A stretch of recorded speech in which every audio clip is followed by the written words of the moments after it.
There is a proposal by the Directors Guild of Yes. Australia to give 50% of all Screen Australia funding to projects directed by women. Yes. I read that this week. Do you think it's a good idea, or do you think it's a bad idea? I shy away from quotas because I think that the broader message is people get scared from quotas, restriction. It seems imposed, and I think there's more pushback from imposition. And in that way, I just would rather promote common sense, and I would rather promote the bald fact that 51% of the population are female. Therefore, it would make sense that storytelling is outlaid in that way. It's a common sense argument to me, and I would go down that road. And I also think that you can't lay the blame at directors being male. It's the decision makers choosing to make male stories. And it doesn't, I've just had a man direct a very, very female story. So, you know, which got gender equality on screen and off. It's actually not about the director. It's about the people in the funding bodies and the distribution company and all of those places who are saying, is a female story worth being told in the first place? Right. Just quickly, just from me, it sounds like a bad idea at the worst time. Because given how fragile the industry is at the moment, now that it's all these great films are coming out, the last thing you want is for someone, while you're building this beautiful deck of cards house, for someone to suddenly open the door. Yeah. You know, just leave it. It's just evolving nicely. Just don't, if it ain't broke, don't try to fix it. Well, it is broken. The gender issue is broken. I would contest that, but I don't think that is necessarily the solution. I think it's something to be on the high alert for. And if it's a case of is there a man or a woman available, let's try of course it's in that ballpark. But I think Okay. Now add honey. What's it about? I want a different answer from each of you. Great, Robyn. Plot-wise, it's about a middle-aged woman whose life falls apart when her movie star niece descends on her house and is forced to stay with her in suburban Melbourne from LA. Story-wise, it's about the girls being forced to be sexualised before they're ready. It's about women being told they're not allowed to be sexual anymore. It's about body image. It's about self-esteem. It's about things that matter to women, that women and girls discuss every single day. And I wanted to find a way to dramatise that on screen.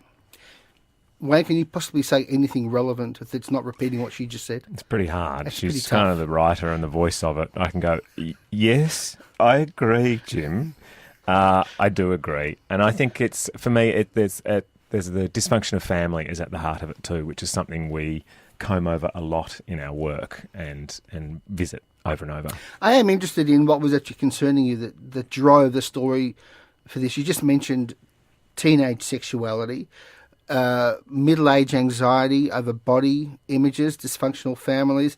Can you just unpack that for me a little bit? Why are you concerned about teen sexuality, for instance? Because it's not letting girls grow up. It's wrong. I just think it's actually morally reprehensible to be putting girls into situations that they don't understand. Our character in the film pretends to understand sex and be a sexual being, and she's actually a child. And I think that is what's happening in the world, in this world of Kardashians and in this world of Facebook and Instagram. It's the world of construction where everything appears as it's actually not. And there's this pressure for girls to be something that they're not ready to be. And I just want children to be allowed to grow up. It's also this, and it's touched on in the film, the notion of girls using their sexuality before they understand it, which is probably the most dangerous thing. Probably a result of the whole Britney Spears phenomenon, but now has basically become a viral phenomenon, especially online, where the amount of stuff online is often produced by very young teenage girls, obviously not understanding what they're doing. A big concern? That's exactly right. In fact, I was working on a radio station at the time Britney Spears had her big meltdown, and I was so concerned about that, where is her mother? Who's looking after this girl? And I think that stayed in my head. So when I started writing the film, and of course there's just a different sort of version of that child starlet every 2 years. I was going to say, for us. I thought you were going to say every 2 months. Every Well, 2 it's months. probably 2 months, yeah. It certainly, because I think you started writing the film 4 or 5 years ago. Yeah. Problem we used to often say, I don't. Hopefully, this is still in the zeitgeist, and I had it will be. This is a long story. Yeah. Now, was it difficult for you to disrobe in the film? It wasn't in. You could have used a body double. I'm not saying that you should have used How a do you body know double. she did? But you well, unless you've got the best CGI technicians working on this movie. But Robyn, why was it important for you to do that and to show yourself unadorned? It was, well, that's a really great way of saying it. It's the movie is about self-acceptance, and the movie is a message not just to women but to everybody to say, just relax, unburden yourself, lower the expectations, and you're enough. And I couldn't say that successfully if I didn't do it myself. And I wrote it, I wrote the ending several times to try and get it so that it was really about my own self-acceptance when I disrobed, and not about, anything else. And then I was actually, when I was acting in the scene, it wasn't hard, because if you are acting in the scene, you're playing the objective. So I wasn't really, probably the night before I was thinking, oh, holy crap, I've got to take my clothes off. But in the actual moment, it's a lot easier if you're acting well. If you're an actor award nominated actress, you kind of know how to do that stuff. Comes so easily. yeah, It's interesting, Jim, when in the lead up, in the pre-production for the film, and having directors' meetings with the production staff and the DOP, Ben Knott, who shot it, who's very well known cinematographer and has shot a lot in America, and he came to me and said, "Okay, I've read the script, and I get the kind of thing that she's going for, but are we really doing this, or are we doing this in inverted commas?" And it was an interesting perspective to go, so I can shoot this in a glamorous way, or what exactly you're not really going for this, are you? And I said, yeah, we are. And he was like, okay, so what kind of lighting? Because he's someone who goes to Hollywood and gets handed by the lead actress, this is how I'm going to be lit. Thank you very much. and the shot list. And the shot list is, I'm only on this side, I'm only on that. And this was like, no, Ben, it's free for all, Now, if this was America, you two would be referred to as a power couple. Why does it have to be America? Why can't we be referred to as a power What couple are we in here? Australia? A mild buzz? I'm now introducing the term for Australia. You two are a power couple. Yay! Given the success that you guys have had with Gristmill, the name of the production company Yes. that you run, given the huge success that you guys have had with TV product for a long time now, was it especially difficult to get a feature film up and running? Did you already have a couple of boxes ticked, or was it a matter of the clock getting set back to zero? Back to zero. It was completely back to zero. We got turned down a couple of times in the lead up to getting this there. I can comfortably say, as I looked at Robyn for affirmation. Well, now, of course you can. It was really tough, and it was really hard. I got asked a lot, how are you going to make the transition from television to film? Which I understood, and mostly for me that was about engaging with long-form storytelling and understanding the difference in, for a comedy, is to not go at a clip, not the story has to unravel over 3 acts, and that's a very different beast and a hard one to learn and a great one to engage in. But other than that, it was an interesting how I would often say to people in meetings when it was asked how to do that, well, I'm using the same crew, like the same Australian crews that make television flip to film. Most often you are engaging with the same bunch of creative people, the composers, all of those people I use all the time in all different mediums. So in one sense it was frustrating to go, well, this is the team that I've built up over 20 years now. That is a creative team that I want to continue making things with. Was it more difficult than it should have been?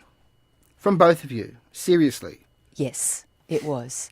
And I think it goes back to the decision-making process too.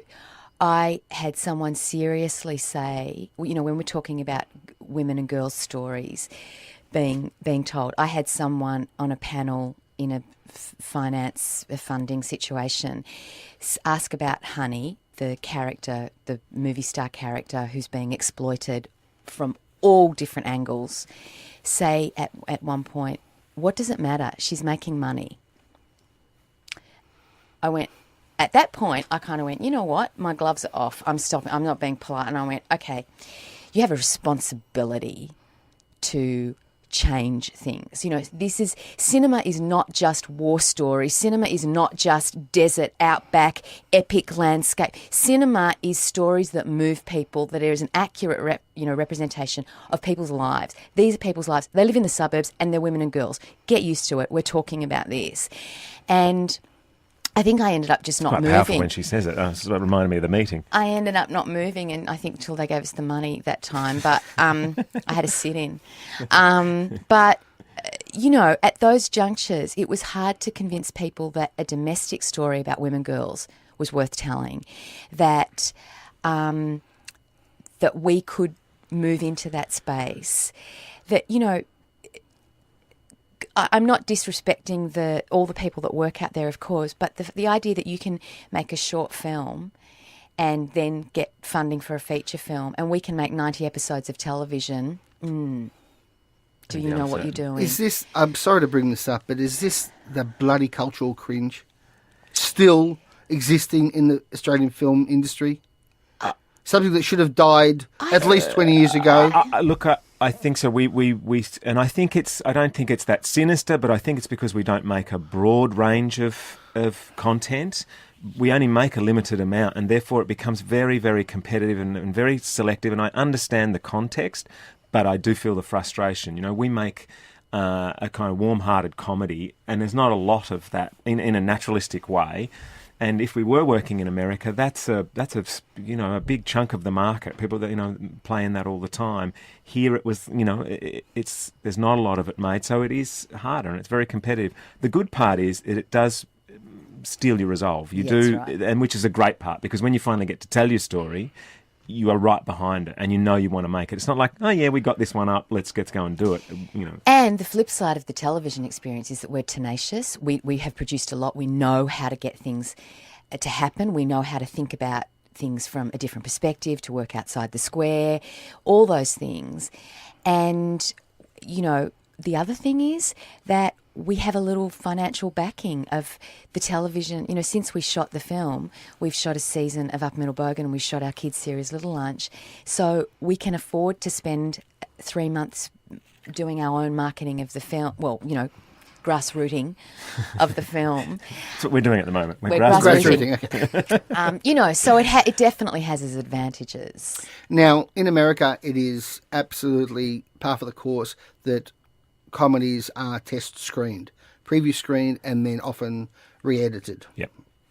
Was this movie test screened? Yes, it was, and it was re-edited, and we were under a certain amount of pressure to finish it. One of the hard things in Australia is you're under a financial pressure to finish, because you've got to get your offset back. So you're under a timing to go boom, got to finish it. The producer offset to lock it, But then we put it out to a screening, and we saw, and then had some great feedback, great counsel from those that invested in the film, and we looked at it, and we'd made the start of the film. I loved it. Robyn wrote this interchanging 3 scenes going at the same time for about 6 minutes, and it was it was great on the page, super clever.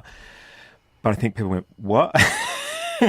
And it's one of those ideas where I think what I didn't want was confusion, and what it read was just a moment of confusion. I thought, no, that's not the way to enter into this. So we luckily took that and went, the smart money is not to be ignorant to that, not to kind of take and go, well, it has to be that way. Okay, when we talk about test screenings, just to clarify, yes, in America, it's basically they get a bunch of ordinary citizens, yes, Canoga Park or wherever, Compton or wherever, and they sit them in a theatre and then they show them the movie. Is this the kind of test screening that you're talking about? Yes. You mentioned this is Chadston. This is real. Okay. No, that was just kind of going back and discussing afterwards. This is real punters at a multiplex, and it's fantastic. And we sat in amongst it too, and you could, and to be honest, you could feel when the they release were, yeah. was to go, they're comfortable. Okay. And for me, we came from live theatre in the background. You know when the audience are with you and on board, and you should listen and you should be attuned to that. Can I make a critical comment? Yes. And then get some response. Yeah. I felt that one of the issues with the movie was that there were too many characters, too many colliding stories, too much shifting of narrative focus. You didn't know quite whose story you were following. And there are also things that didn't seem to make sense, like why there's only one pap following her if she's so famous. Why doesn't the daughter, the young girl, react more hysterically when she meets her idol for the first time? This really took me back. I was actually quite bewildered because I've seen episodes of everything that you've done since you started, including the golf show, which I thought was hilarious. You obviously know the discipline. You obviously are hugely skilled. I was a bit bewildered that the film appeared to be very haphazard in its structure and in its pacing. Here's my comment. Well, that's really interesting. Obviously, that's what you think. I like writing a lot of characters. That's the way I write, and I like housing that. I think just a couple of things you said. She arrives in secret. She's not meant to be there. That's the pap discovers her accidentally. No one knows she's there. She's in hiding. So that's the truth of the story. He finds her by accident because he's just at the airport. There's no one else. He doesn't know she's coming. He just finds her.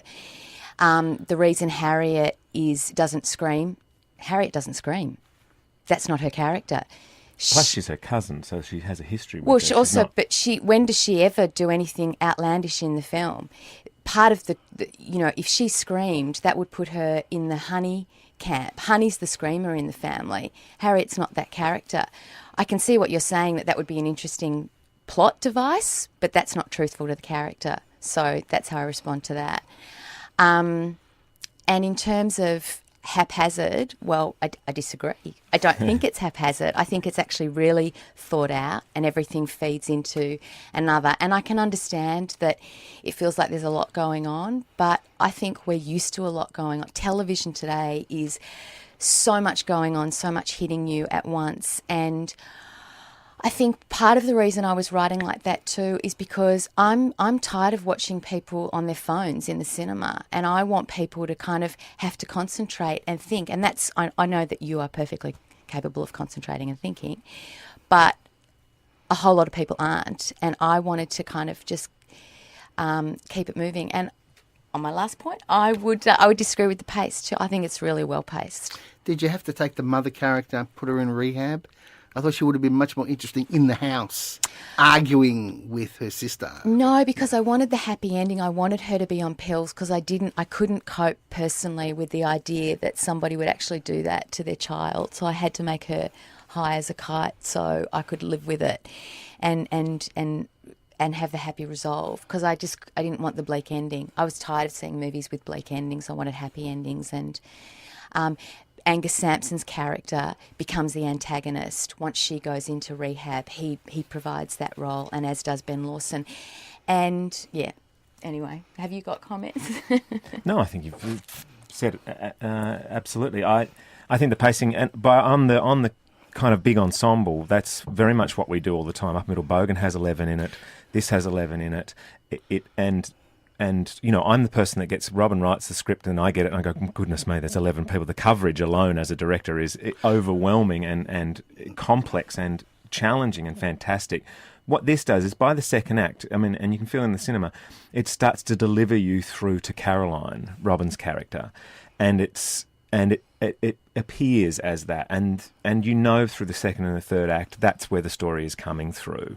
And I like the way that delivers you out in that point. But yeah, you do have to kind of put your thinking cap on for a while. Can I just ask one more question about? Thank you very much for that. Yeah. About Upper Middle Bogan, which is a huge success. Not only you guys deserve congratulations, not just for producing a successful TV show, but for producing a successful TV show based on a premise that was meant to be outdated. Back in the 70s, we did situation comedies about class. You guys have done it again in the new century. Congratulations with that. How did you do it? Well, you got to visit class, because you could just look at our politics, and we wrote it around a time where the debate between public and private was rife. The conversations we were having with people around us was, people with 3-year-olds going, what private school are you going to send your children to? And go, when did we start this debate? When did we become so anxious about kind of class and aspiring? And it was from that we were able to, we thought this is well worth visiting. It's what we talk about a lot. And we pretend we're an all-together society, but there is still great division there, and it's worth talking about, worth having fun with. And I'm going to squeeze one more in. Do you realise how binge-watchable The Librarians is? No, see, that's one we haven't returned to. No, we must go back and binge watch Stop it. working. Can't watch that.